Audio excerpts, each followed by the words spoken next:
Hi guys, welcome back to my channel. For those of you who've been here before and for those of you who have not, welcome to my channel. Today I'm going to show you how I got this date night Harley Quinn inspired look using only items that I already had in my closet and or my collection. If you like it, please stay tuned to see how I got it.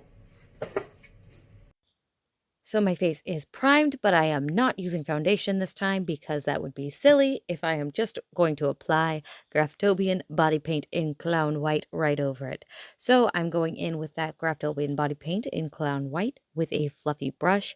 I find that the fluffy brush works really, really well in applying this in a smooth, uniform look. It starts out a little bit streaky, but as I go over it with the body paint, it will dry out and it will kind of reduce the amount of streaks.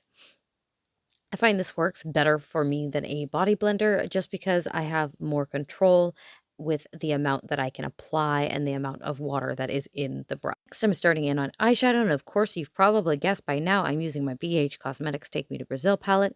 I'm going to apply black with a fluffy brush to my whole lid, starting from the outer corners and the outer crease, and I'm going to drag that down and around to my lower lid, and towards the top of that crease on my brow bone, I am blending that out with a bright red eyeshadow and bringing that into the center of my eye or towards the corner.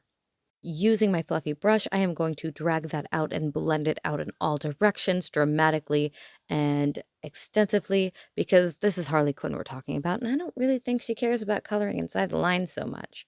And as you can see, after an extensive amount of blending, I have reverted back to my natural state of being a panda. Now I'm going to highlight the inner corners of my eyes and my brow bone and move on to contour. I'm just using a regular brown contour in this case to get it started, and then I'm going to add more eyeshadow because panda. Next, to become more Harley Quinn and less panda, I'm going to go ahead and apply a winged liner. I want that winged liner to extend past the eyeshadow just to make it more visible and more dramatic and a little more crazy.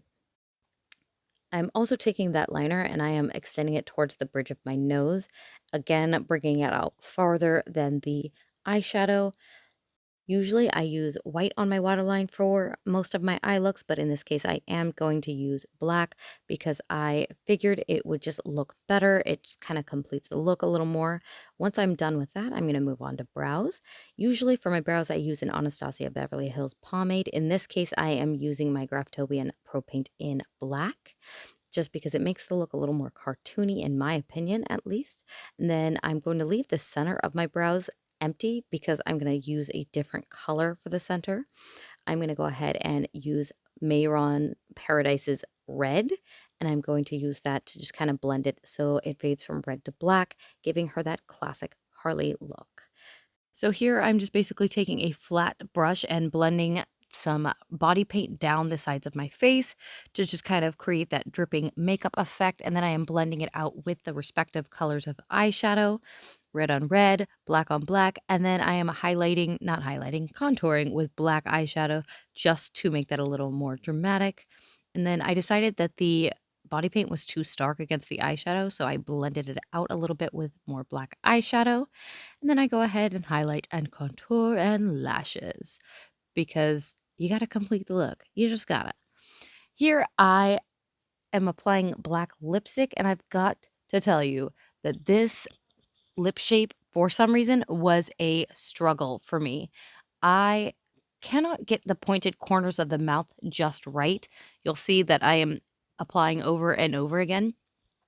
I have made a few mistakes, and it was super easy to fix those mistakes using just a flat brush and the Graftobian Pro Paint in white. But to get the shape, I just ended up finally deciding I had to eliminate my Cupid's bow by rounding it out a little bit, and I just had to sharpen the edges of my mouth.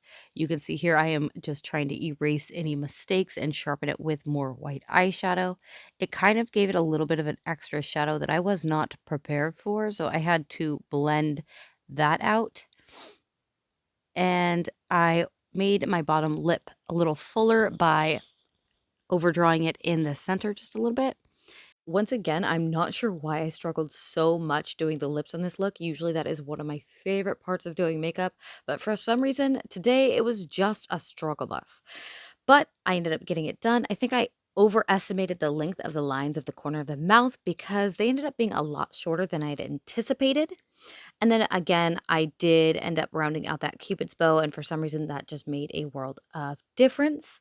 These are not necessary. Again, it is all up to personal preference. This is just what ended up working for me. Once I finally decide I am done and I am happy with the lips, I will move on to changing and cue the bad transition. 3, 2, 1, and we have Date Night Harley Quinn. This is absolutely one of those looks that I just did not want to take off. I know she is not perfect, but she was so much fun to wear. She is one of my favorite villains. She is crazy. She's a fangirl, and honestly, that is all it takes to be one of my favorite villains. And here she is, full of mischief and ready for the night on the town with Poison Ivy or the Joker. Drop a comment down below and let me know who your favorite DC couple is. That's it, and that's how I got my Date Night Harley Quinn closet cosplay using just what I had already in my makeup collection and or my closet. I hope you guys enjoyed it because I enjoyed making it. It was a lot of fun. If you guys did enjoy it, please hit the subscribe button for more videos, hit that like button, and if you would like to, feel free to follow me on my other social medias. I will leave that in the comment box down below. And if you have any ideas of anything you'd like to see me do in the future, it does not have to be limited to makeup or cosplay. Feel free to drop a comment. I will try them out because why not? Bye!